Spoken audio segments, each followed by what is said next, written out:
When Nancy Pelosi visited Taiwan, a reaction from China was inevitable. What are the consequences for the world's two leading powers and the global order they shape?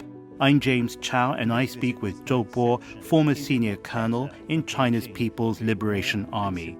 With live fire drills around Taiwan, a ban on some food imports from the island, and a message to the Americans that the visit violates the One China principle, I began by asking him if the reaction was what he expected.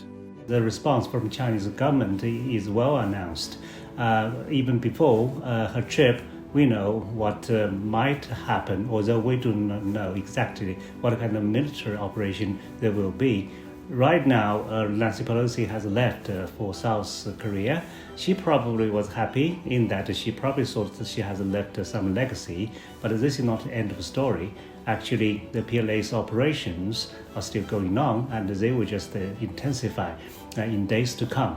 So she actually has created a new circumstances regarding the environment of Taiwan, because the PLA has clearly earmarked the 6 regions in which overflight and freedom navigations are forbidden, and this is unprecedented.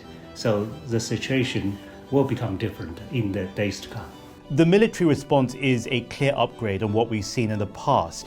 In addition to the long-range live-fire drills, the air maritime exercises underway features J-20 stealth fighter jets and conventional missile test launchers, with Taiwan surrounded in 5 directions by the People's Liberation Army, which you served. What message does this send?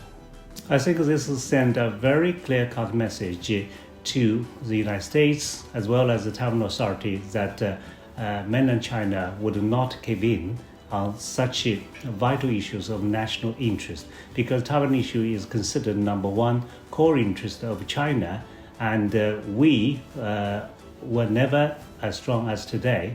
So Newton Gingrich visited Taiwan in 1997, and this was said by the United States that, well, what's the fuss about it? But no, this is different.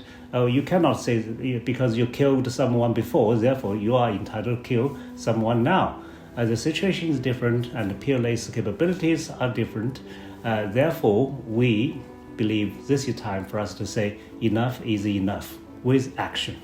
But let's take a step back. Nancy Pelosi has a long and complex history, not only with China, but also with the Chinese people. And this visit is no exception. Is it not better for Beijing to ignore and simply move forward? We know her notorious history, for example, of protesting in Tiananmen Square, and that probably has a lot to do with her feelings toward China.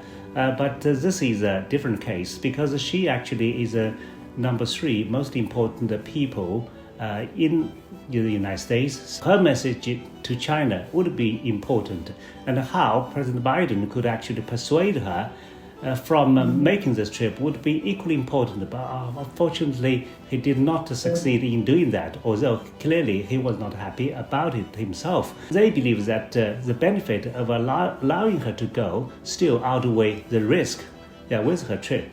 So this is a carefully balanced move.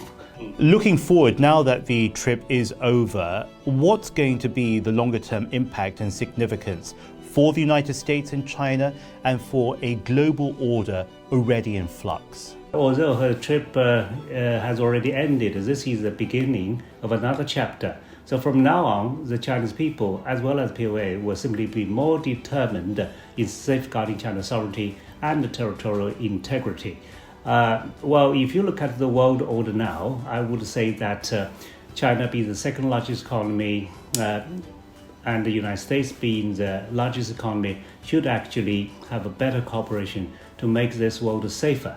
But if you read all the reports about Nancy Pelosi's visit, I believe most people would conclude that this is a deliberate provocation with no purposes at all. I would say that I'm not optimistic about it, because the rivalry between China and the United States is being intensified. Therefore, both sides actually should make better efforts in having more guardrails. This is what Biden called for.